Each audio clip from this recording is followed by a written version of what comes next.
Frédéric Sanchez. On est ensemble ce matin sous la nef du Grand Palais pour cet événement de l'usine extraordinaire. Vous êtes le président du directoire de FIV.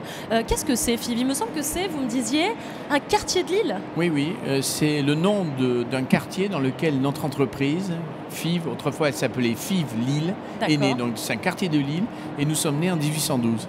Alors, donc au début du 19e siècle. Et on est né grâce déjà au talent d'un ingénieur qui a développé un procédé pour produire du sucre à partir de la betterave.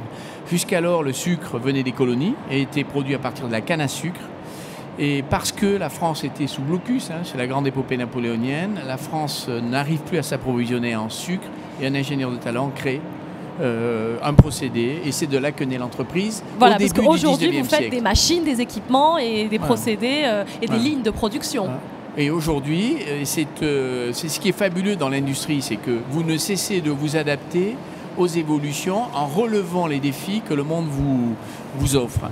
Et c'est comme ça qu'on a évolué, mais figurez-vous qu'on est sous la nef du Grand Palais et que Fibre a contribué à la construction du Grand Palais, comme du pont Alexandre III, la gare d'Orsay. On vous remercie alors, donc c'est qu'on a un cadre enchanteur aujourd'hui. Absolument. Alors les Français sont un peu fâchés avec l'industrie dont ils entendent parler essentiellement sous un angle négatif, il faut le dire. L'usine extraordinaire souhaite, elle, bousculer les idées reçues et faire changer les Français d'avis sur l'usine. Vous, chez FIB, qu'est-ce que vous faites pour faire aimer l'industrie et aller, soyons fous, mais pour faire aimer cette industrie du futur qui nous tend les bras?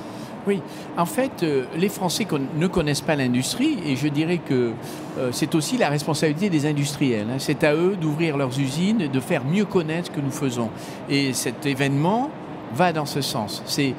Pour faire aimer l'industrie, il faut déjà faire comprendre ce que fait l'industrie et montrer en quoi l'industrie a changé par rapport à ces images. Mon prédécesseur Didier Leroy parlait de Charlie Chaplin sur les lignes de montage, mais c'est ça. C'est comme ça que beaucoup de Français voient l'industrie. Et donc, bien évidemment, les parents ne veulent surtout pas que leurs enfants aillent dans l'industrie. Dans ces métiers qui paraissent archaïques, dépassés. Or, c'est pas du tout ça. L'industrie aujourd'hui, c'est une industrie qui embarque toutes les nouvelles technologies. On parle de digitalisation dans l'industrie, on digitalise des systèmes de production. On amène les différentes briques d'une ligne de production à communiquer ensemble par de l'IoT, mais de l'IoT des équipements. On parle de l'Internet des objets, mais c'est l'Internet des machines. Mais derrière, vous allez extraire, grâce à la connaissance du procédé, des données qui vont vous permettre ensuite d'optimiser le fonctionnement de l'usine. Mais alors là, on vous pose une autre colle, puisque derrière, vous parlez de cette robotique, de cette technologie qui se spécialise, qui se complexifie. Elle pourrait marquer aussi, autre écueil, la déshumanisation de l'industrie. On en est très très loin. Aujourd'hui, c'est l'inverse. C'est-à-dire que, aujourd'hui, encore une fois, qu'offre l'industrie? Elle offre la capacité à répondre à nos défis. Changement climatique, défis et transformation digitale, transformation de nos métiers. C'est ça que l'industrie offre. L'industrie, vous savez, c'est 80% de nos exportations. L'industrie, c'est 80% de notre effort de recherche et développement. Donc c'est par l'industrie. Un emploi créé dans l'industrie crée 5 emplois dans l'économie. Donc il n'y a pas d'économie forte sans industrie forte.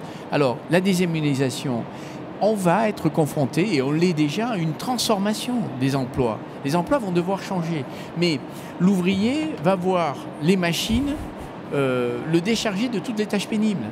L'usine, il n'y aura, grâce à la robotique et à la robotique, il n'y aura plus pour l'être humain. Voilà, pour l'être humain, de charges pénibles à réaliser. Et donc, au fond, il va falloir bien sûr faire évoluer. Et par ailleurs, cette industrie de demain, elle s'accompagne d'une transformation des métiers. On va devoir de plus en plus avoir besoin de data scientists, de marketeurs.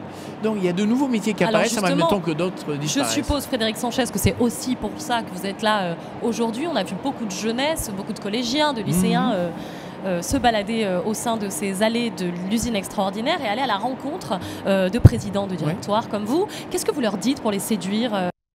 On leur montre ce qu'on fait. Vous savez, et c'est ce qui est extraordinaire avec cet événement, c'est qu'on a pu construire ici une vraie ligne de production qui va partir juste après l'événement, donc lundi, sur un site industriel de Renault, et on leur montre ce qu'on fait.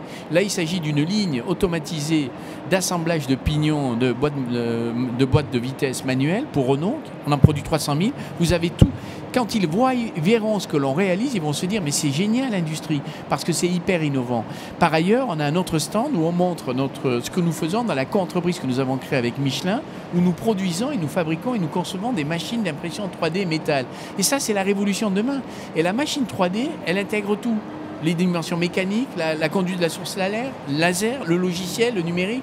C'est la synthèse, si vous voulez, de toutes les révolutions en cours. Et donc, c'est fantastique. Quand ils voient ça, ils vont se dire, mais pourquoi je vais aller travailler dans le service? Pourquoi je vais aller... Ils vont venir dans l'industrie. Et c'est le but de cet événement, mais pas que. C'est faire aimer l'industrie. Parce que l'industrie est la seule qui sera capable de relever les défis que le monde, encore une fois, nous pose. Et ils sont gigantesques. Et voilà ce qu'on aime bien entendre sur le plateau télé de l'usine extraordinaire. Merci beaucoup Frédéric Sanchez d'avoir été avec nous et excellente fin de journée. À plus tard, on se recroisera sans doute dans les allées du Grand Palais. Merci beaucoup. Merci à vous.